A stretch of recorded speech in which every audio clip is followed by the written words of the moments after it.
aku adalah orang yang introvert, Iya. tapi BKKBN merubah aku menjadi orang yang ekstrovert. Dari Jawa Timur. Iya. Kira-kira waktu Ibu sampai di Sulawesi Tengah, Karena kalian, saya bisa menjadi membelajarkan saya untuk menjadi pemimpin, membelajarkan ya. halo Novega BKKBN, jumpa lagi bersama saya Aprianto Parubak dalam acara podcast MPC BKKBN Perwakilan Sulawesi Tengah. Sebelumnya saya mengucapkan selamat Hari Natal kepada Novega BKKBN yang merayakan, dan juga selamat menyongsong tahun baru 2022. Tidak terasa kita sudah di penghujung tahun ya, dan tidak terasa juga tamu saya kali ini adalah sosok yang sudah menjalankan tugas di perwakilan BKKBN Provinsi Sulawesi Tengah selama 2 tahun, dan seminggu yang lalu baru saja dilantik menjadi kepala perwakilan BKKBN Provinsi Jawa Timur. Ya, ini sudah ada bersama saya Ibu Dr. Randa Maria Ernawati MM. Halo Ibu, bagaimana kabar? Sehat-sehat? Halo, baik, sehat. Iya, oke. Terima kasih Bu sudah menyempatkan waktu. Kemarin sempat batal karena ya? Iya, karena banyak kesibukan, jadi ya syukurlah hari ini kita bisa ketemu bincang-bincang Bu. Iya. Bagaimana Bu perasaannya dilantik kemarin mengemban amanah yang baru, pulang kampung nih gitu? Atau gimana Bu? Iya. Timur. Jadi kalau ditanya perasaan sih, Iya. campur aduk gitu ya. Iya. Jadi antara rasa senang gitu, Iya, karena iya. aku bisa pulkam katanya. Gitu ya. Tapi ada sesuatu yang tertinggal begitu ya di hati, karena iya. sudah 2 tahun kita sama-sama bekerja sama, Iya. kemudian sakit sama-sama, berjuang sama-sama di Iya. Sultan. Tentu saja ini satu perasaan yang tidak mudah untuk begitu saja ditinggalkan begitu. Iya. Sampai sekarang rasanya campur aduk lah. Gitu Bu ya. Iya. Iya. Memang tidak terasa 2 tahun ini Bu. Ibu datang di sini begitu banyak inovasi-inovasi yang kemarin dilakukan. Saya penasaran, ini Ibu seorang Ernawati ini seperti apa sosoknya sampai dia bisa seperti ini? Ibu dari kecil gimana Bu kehidupannya? Lahir dan besar di mana sampai bisa seperti sekarang ini Bu? Aduh, kalau ngomongin aku dari kecil sampai sekarang, sebenarnya sama seperti Pak Anto saja. Maksudnya apa yang Ibu lakukan sehingga bisa punya ini pemikiran-pemikiran yang bagus lah, yang bisa memotivasi orang gitu? Iya. Dari kecil itu saya mungkin tidak kalau bahasa teorinya itu tidak terpapar teori yang high gitu ya. Jadi sehingga saya menjalankan kehidupan itu seperti anak-anak yang lain. Normal saja. Normal gitu. Pas zaman saya, kalau orang anak-anak sekarang milenial gitu ya, akrab dengan gadget, saya enggak. Saya itu akrabnya dengan teman-teman sebaya, ngobrol begitu, main. Kalau di Jawa kan, karena aku lahir di Jawa, salah satu daerah kecil di Jawa Timur, di Pasuruan tepatnya. Jadi ya sudah main yang namanya, aku lebih suka main kayak laki-laki sih, kelereng, manjat pohon begitu ya, seperti itulah. Nah, itu agak tomboy dikit gitu. Dikit. Dikit. Nah, pada SMP pun seperti itu. Jadi mengalir saja, karena ya namanya anak-anak seperti itu. Sampai dengan SMA. Itu pun saya juga flat-flat saja, artinya bahwa saya tidak punya rencana ke depan saya harus jadi apa, pengen apa. Bahkan masuk kuliah saja saya masih berdebat sama bapak aku. Oh gitu. Saya pengennya ambil bahasa, bapak aku pengennya aku jadi guru. Nah, itu luar biasa sekali. Jadi itu yang mungkin harusnya anak-anak sekarang ini lebih bisa merencanakan dia potensinya apa, mau jadi apa. Gitu. Aku enggak, flat saja sudah, ngalir saja. Jadi pegawai, kehidupan saya dulu nggak langsung pegawai negeri sih. Saya lulus kuliah, saya jadi pegawai di swasta. Oh, di swasta. Beberapa kali di perusahaan swasta gitu.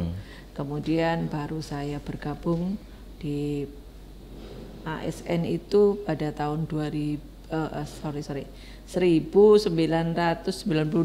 Oh, tahun 92. Iya. Saya masih anak-anak dong. Tapi sudah lahir ya. Sudah lahir. Iya. Iya. Itu aku sudah jadi pegawai. Pegawai BKKBN. Iya. Cuman meniti karirnya memang aku orang lapangan sekali. Aku jadi penyuluh KB sarjana pertama waktu itu yang namanya Ajun. Oh, sempat jadi penyuluh KB. Ya, aku lahir berkarir di BKKBN sebagai penyuluh KB. Terus perasaannya jadi penyuluh KB itu gimana, Bu? Apakah ada pengalaman-pengalaman yang asik atau kurang asik begitu atau? Sangat asik. Asik. Jadi ternyata penyuluh KB itu menjadi titik balik saya. Jadi orang yang dulunya itu aku itu suka apa ya? Kalau dibilang itu nggak pernah yang terbuka begitu kan, ngomong di depan orang nggak bisa, mau bicara nggak bisa. Dari penyuluh itu awal titik balik kehidupan saya. Di sana saya diajarkan apa itu ya, latihan dasar umum kalau tidak salah ya, selama 3 bulan. Kemudian dididik kemiliteran, kemudian banyak sekali itu latihan dasar umumnya sampai 2 kali. Nah dari situ sosok Erna yang dulunya pemalu, introvert gitu. Nah sekarang berbalik bahwa aku sekarang bisa untuk berbicara di depan. Gitu. Yang awalnya flat biasa saja gitu. Biasa aku juga ngerti aku mau jadi apa. Dari situlah. Memang saya mau mulainya kehidupan saya, Erna. Yang sesungguhnya. Oh gitu. Ibu, apa yang membuat Ibu beralih dari jabatan PKB itu ke struktural? PKB kan di lapangan, Bu ya. Iya. Ya, kemudian Ibu ke struktural itu kenapa, Bu? Di organisasi itu kan ada satu dinamisasi program pasti. Nah saat itu mungkin aku dibutuhkan oleh pemimpin untuk menjadi menduduki jabatan struktural, sehingga aku di tahun, kalau tidak salah di tahun 1998 kalau tidak salah, aku 98. beralih ke struktural. Gitu ya, Bu. Waktu itu masih apa namanya ya, kasih. Apa karena sudah bosan di lapangan atau mencoba tantangan baru apa gimana, Bu? Nggak juga sih. Jadi intinya kita sebagai pegawai negeri itu kan hidup itu ada 2 pilihan kalau di pegawai negeri ya. Mau struktural itu juga bagus, mau fungsional juga bagus. Nah kalau saya dibilang bosan di lapangan, tidak, karena di lapangan itu saya baru merasakan kelahiran saya yang betul-betul oh ini loh ternyata potensi-potensi yang ada di aku itu bisa keluar semua begitu. Nah di struktural pun itu juga membelajarkan aku begitu, membelajarkan aku untuk bagaimana sih memahami secara manajemen, administrasi, keuangan dan sebagainya. Masing-masing itu ada plus minusnya dan semua aku suka semua, Bu ya. Suka semua. Dengan segala tantangan yang ada itu malah lebih memotivasi lagi gitu Ibu ya. Iya. Ibu menjadi seperti sekarang ini, kira-kira siapa, Bu, tokoh-tokoh yang berperan di balik sosok Ibu? Ya, siapa yang mendukung Ibu hingga jadi seperti sekarang ini? Teman-temankah, orang tua, keluarga? Seperti sekarang ya? Iya. Banyak sekali, karena setiap level ya, tahapan kehidupan. Di situ menurut saya ada pembelajaran. Dan harus belajar. Nah itu. Jadi kalau dikatakan sampai sekarang ini saya di posisi ini, tentu tahapan itu banyak dan panjang sekali. Dan orang kalau dibilang orang yang paling begitu ya, yang paling itu adalah ibu saya dan suami saya. Gitu ya, tentu saja yang mendukung saya sampai di sini. Sampai sekarang ini. Sampai sekarang. Ya tentunya jadi penyuluh, kemudian jadi kepala seksi, kepala bidang, hingga jadi kepala perwakilan, yaitu pasti banyak tugas tanggung jawabnya itu, Bu. Ya, otomatis kehidupan itu lebih ke arah ini, lebih disibukkan untuk mengerjakan pekerjaan. Kemudian suami dengan anak-anak komplain enggak, Bu? Ibu terlalu sibuk gitu dalam bekerja? Komplain sih. Oh gitu. Kalau jujur gua komplain. Cuman persoalannya begitu saya menduduki satu jabatan, misalkan sebelum menduduki saya akan prekondisikan.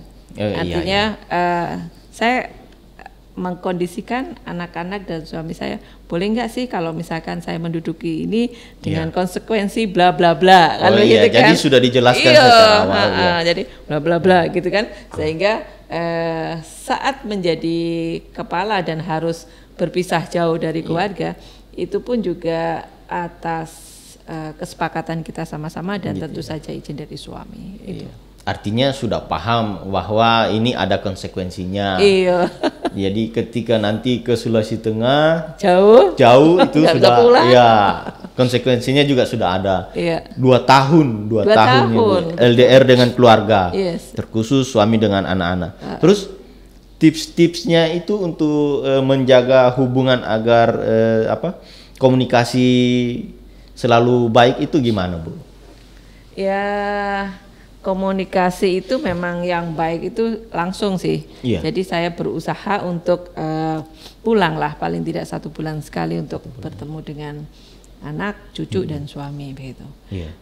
Namun untuk kesehariannya komunikasi sekarang itu tapi alhamdulillah sekali ya.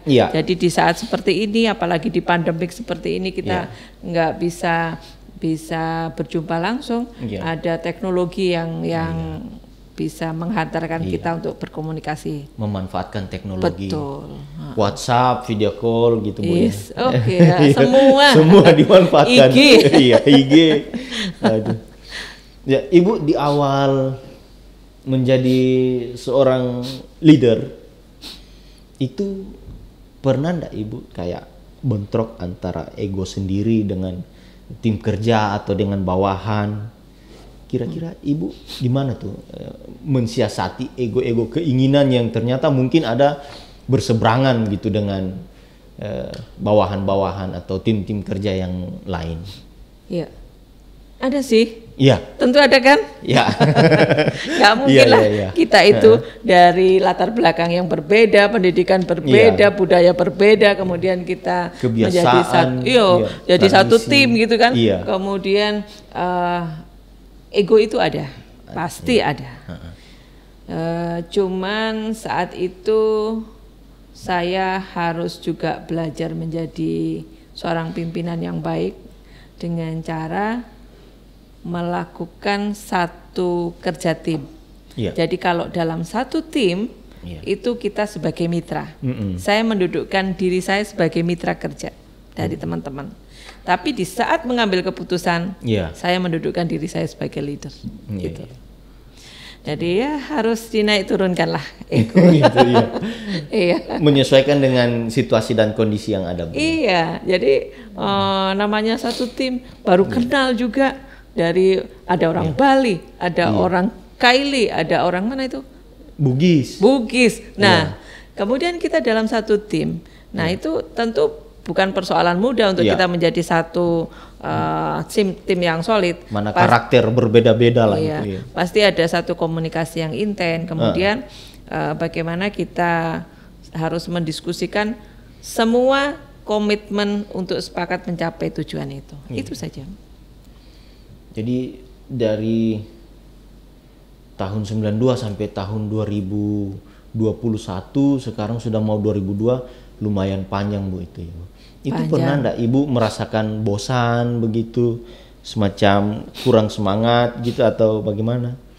Apa yang memotivasi Ibu sampai masih bisa berkarya sampai sekarang?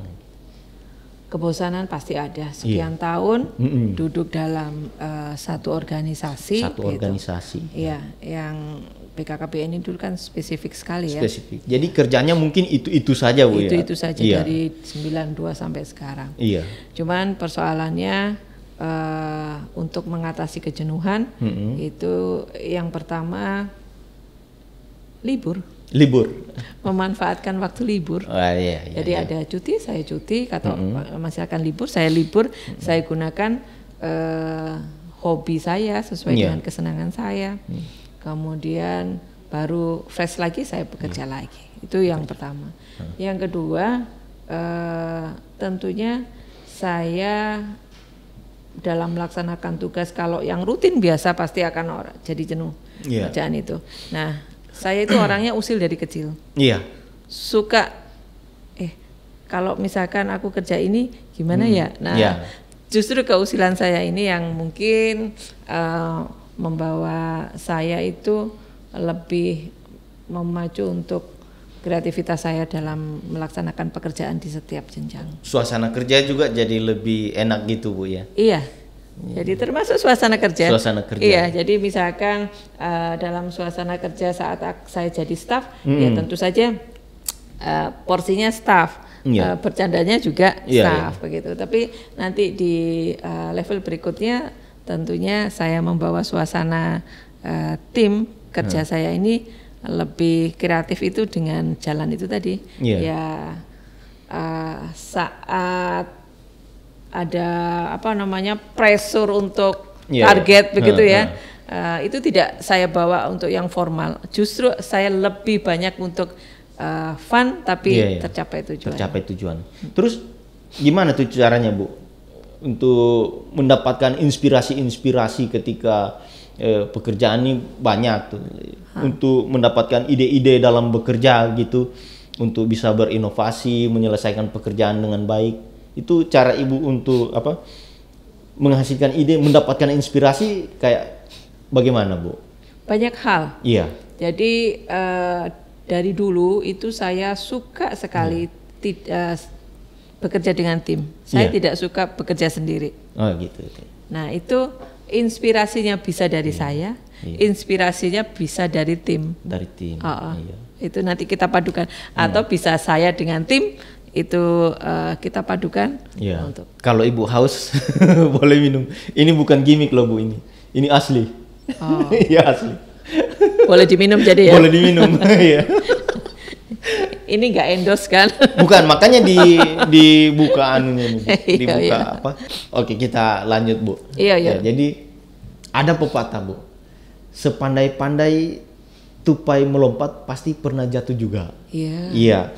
Kira-kira Ibu sampai titik sekarang ini pernah enggak mengalami semacam melakukan kesalahan atau mengalami kegagalan dalam hal bertugas? Kira-kira apa yang Ibu pelajari gitu dari kegagalan? Ya, pernah sekali. Jadi hidup itu rasanya kayak orang naik sepeda, suka goes kan? Iya, suka juga Bu. Kalau kita melewati jalan itu ada yang jalan naik, kita ngos-ngosan, ada yang turun, kita harus hati-hati juga kan gitu kan. Jalan belok-belok sama juga, hidup itu juga seperti itu. Saya juga pernah terpuruk gitu dan jatuh gitu kan. Pernah mengalami kegagalan. Mengalami kegagalan pada saat yang paling dalam gitu ya. Sehingga mungkin banyak teman-teman itu mempunyai satu pandangan, berbeda begitu image-nya terhadap saya. Membangun image kembali itu ternyata tidak mudah. Dan susah sekali kalau tidak dimulai dari kita. Kita sendiri yang harus bangun begitu ya. Dan bangkit.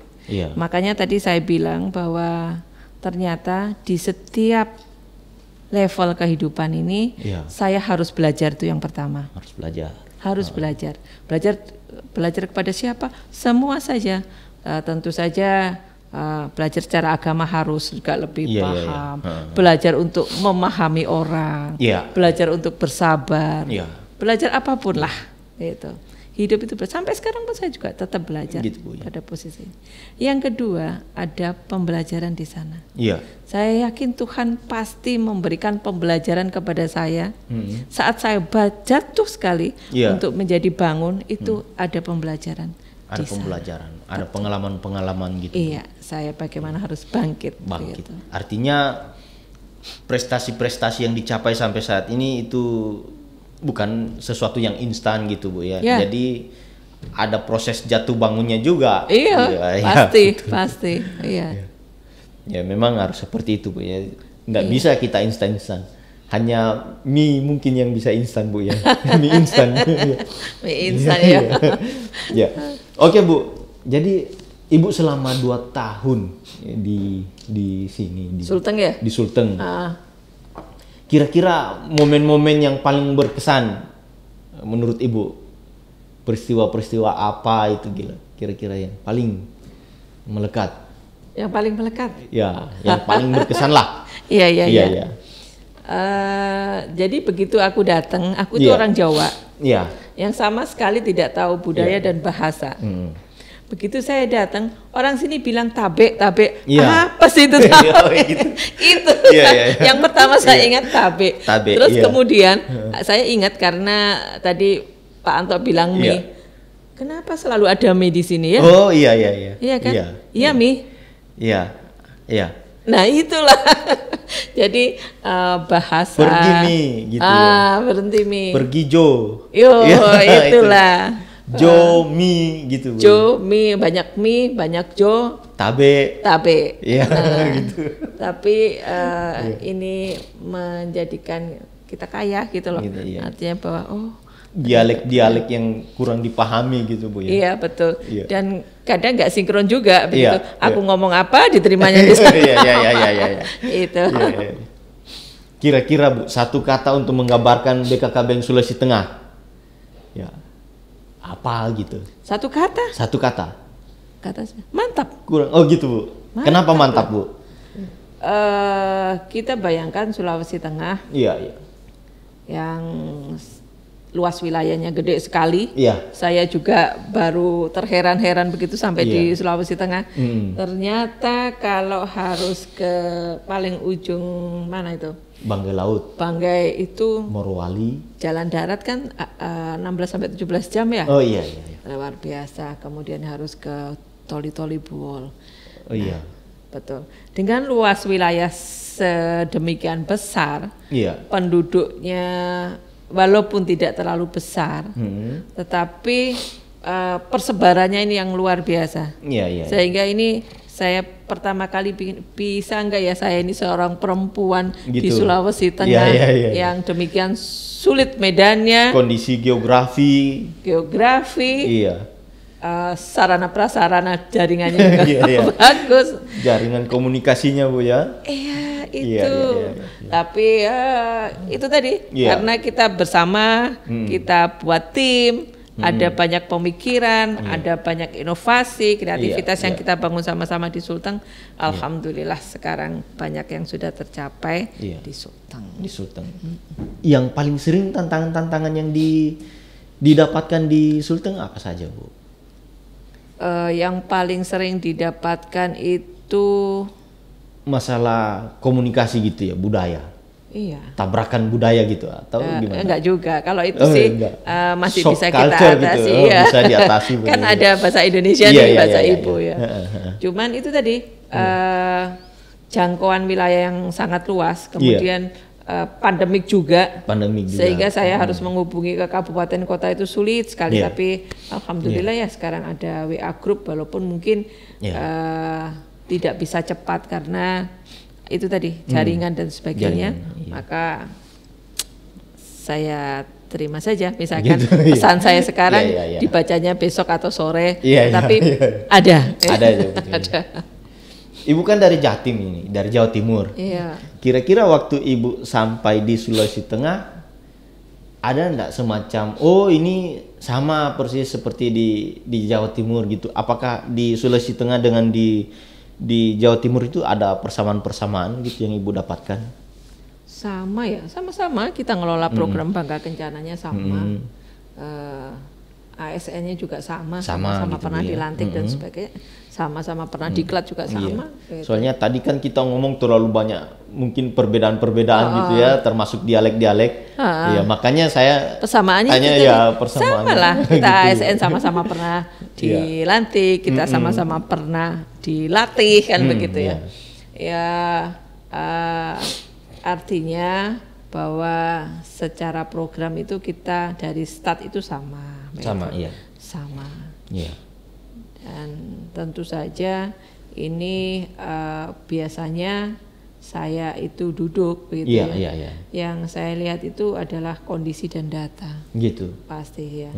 Kalau semisal data yang ada di situ ya, yang sudah dilatih sekian, yang belum sekian dilatih apa begitu ya. Yang belum terrealisasi gitu. Kemudian penyuluh KB itu kan sebagai garda terdepannya program Baka Kencana. Itu pertama kali di Sulteng kan saya lihat memang kurang komunikasi dengan provinsi begitu. Sehingga kita tidak tahu apa yang dia lakukan, yang di lapangan juga sedikit sekali mendapatkan akses info program, ya kan? Nah itu dari situ kita mulai berbenah untuk kita buat satu jembatan komunikasi yang lancar, begitu, melalui Selasa Menyapa. Kira-kira masih ada nggak Bu hal-hal yang ingin Ibu lakukan tapi belum terrealisasi sampai sekarang di Sulawesi Tengah? 2 tahun mungkin terasa singkat gitu. Ternyata saya mau melakukan ini tapi sudah dilantik lagi di tempat lain. Iya. Jadi sebenarnya perjalanan program itu sama saja, dimanapun sama saja. Ya. Artinya bahwa kalau kita mau cepat untuk mencapai target, ya harus ada lompatan, harus ada kreativitas, harus ada inovasi. Kalau mau flat-flat saja 1 tahun juga akan selesai kan begitu kan. Tapi kan tidak seperti itu. Jadi yang pertama itu adalah membangun mental itu, membangun mental itu yang harus kita dulukan. Mental disiplin, mental integritas, jujur dan sebagainya. Itu luar biasa sekali. Jadi Bu gini, saya juga ada ini pertanyaan titipan dari teman-teman ya untuk Ibu. Jadi pertanyaannya ini modelnya dijawab secara cepat. Gitu. Jadi boleh Bu saya akomodir teman-teman. Boleh. Iya. Jadi aku harus jawab apa nih? Ya jawab cepat saja nanti. Ketika saya bertanya. Ya. Kita mulai Bu, boleh? Boleh. Kuis ini ada hadiahnya dong? Enggak ada ya. Iya. Kira-kira Bu gini. Saya merasa sedih jika teman-teman nggak mau kerja. Gitu. Ya. Jika saya sudah di Jawa Timur, saya akan rindu dengan titik-titik di Sulawesi Tengah. Semua teman-teman ASN yang ada di Sulawesi Tengah saya pasti rindu. Gitu. Jika saya tidak menjadi PNS, saya akan menjadi pengusaha. Gitu. Kaget pasti. Saya ingin sekali pergi ke Mekah kayaknya. Gitu Bu ya. Ke Tanah Suci gitu Bu ya. Saya paling takut dengan ketidakbisaan aku. Gitu. Iya. Jadi takut tidak bisa jadi abstrak ya. Belajar gitu Bu abstrak ya. Gitu ya. Aku itu takut. Jadi kalau misalkan diajak Pak Anto untuk podcast, terus aku nggak bisa sesuai dengan harapannya, takut gitu ya. Jadi memotivasi diri untuk selalu belajar berkembang. Jadi tidak akan takut lagi karena sudah mulai banyak pengalaman, banyak wawasan gitu ya Bu. Oke, kita lanjut Bu. Jangan yang susah-susah ya. Ya tidaklah. Saya sangat suka jika orang-orang menyebut saya Erna. Gitu. Enggak, semacam apa yang di Pertuan Agung gitu. Pokoknya yang saya pingin itu saya jadi diri saya sendiri. Gitu. Oke. Ibu introvert apa ekstrovert? Itu tadi aku cerita. Awalnya memang aku adalah orang yang introvert, tapi BKKBN merubah aku menjadi orang yang ekstrovert. Lebih memilih I love you atau I miss you? I love you dong. Oh iya. Maknanya lebih dalam. Iya. Terus BKKBN Sulawesi Tengah apa BKKBN Jawa Timur, Bu? Kacau nih. BKKBN. Oh, BKKBN. Intinya di mana saja ditempatkan, Bu. Saja. Oke, selesailah, Bu. Saya lanjut lagi dengan pertanyaan saya sendiri, Bu. Boleh. Maksudnya bukan pertanyaan, tapi lebih ingin mengetahui dari Ibu sebagai seorang pemimpin yang pernah memimpin di sini. Tips-tips Ibu untuk menjadi seorang yang pemimpin yang baik dan yang berhasil itu gimana? Yang pertama itu bisa mendengarkan orang yang dipimpinnya. Iya. Yang kedua itu bisa mencapai apa yang belum tercapai di wilayah yang dipimpinnya. Iya. Yang ketiga tentu saja hubungan yang harmonis. Harmonis, Bu ya. Iya. Dengan sesama, dengan mitra. Dengan mitra, dengan tim yang ada di tempat kita. Ke atas, ke bawah, ke samping, kiri kanan. Kiri kanan oke. Iya. Terakhir, Bu, ya kira-kira ada pesan yang ingin disampaikan kepada Novega BKKBN, kepada masyarakat Sulawesi Tengah, stakeholder, mitra kerja, atau juga kepada pegawai BKKBN Sulteng, Bu? Kepada seluruh karyawan-karyawati di perwakilan BKKBN Sulawesi Tengah, kepada mitra-mitra kerja di Provinsi Sulawesi Tengah, kemudian kepada Novega BKKBN, tentu saja saya mengucapkan terima kasih banyak karena kalian saya bisa menjadi membelajarkan saya untuk menjadi pemimpin, membelajarkan saya untuk menjadi pemimpin. Nah, tentu saja dalam kepemimpinan saya itu tidak bisa memuaskan banyak pihak, mitra-mitra, teman-teman sekalian. Jadi saya mohon maaf atas nama saya pribadi dan pimpinan apabila ada yang mungkin Bapak Ibu sekalian saat kita bersama begitu, kok jadi melo-melo begini ya? Iya, enggak apa-apa. Mungkin ada yang sakit hati atau tidak kurang berkenan. Saya mohon banyak sekali dimaafkan. Dan pada kesempatan ini saya juga mengaturkan terima kasih sekali pada mitra-mitra kita yang luar biasa untuk menjadikan BKKBN Provinsi Sulawesi Tengah ini lebih cemerlang. Ya, baik Bu. Terima kasih sudah meluangkan waktu untuk di podcast, menghadiri podcast kita ini. Terima kasih juga saya diberikan kesempatan untuk di podcast BKKBN Sulawesi Tengah ini. Saya yakin akan lebih berjaya lagi dengan isu dan topik secara narasumber yang luar biasa lagi. Oke, terima kasih Bu ya. Ya, demikianlah Novega BKKBN, perjumpaan saya dengan Ibu Maria Ernawati. Kita jumpa lagi dalam episode yang berikutnya. Berencana itu keren. Berencana itu keren.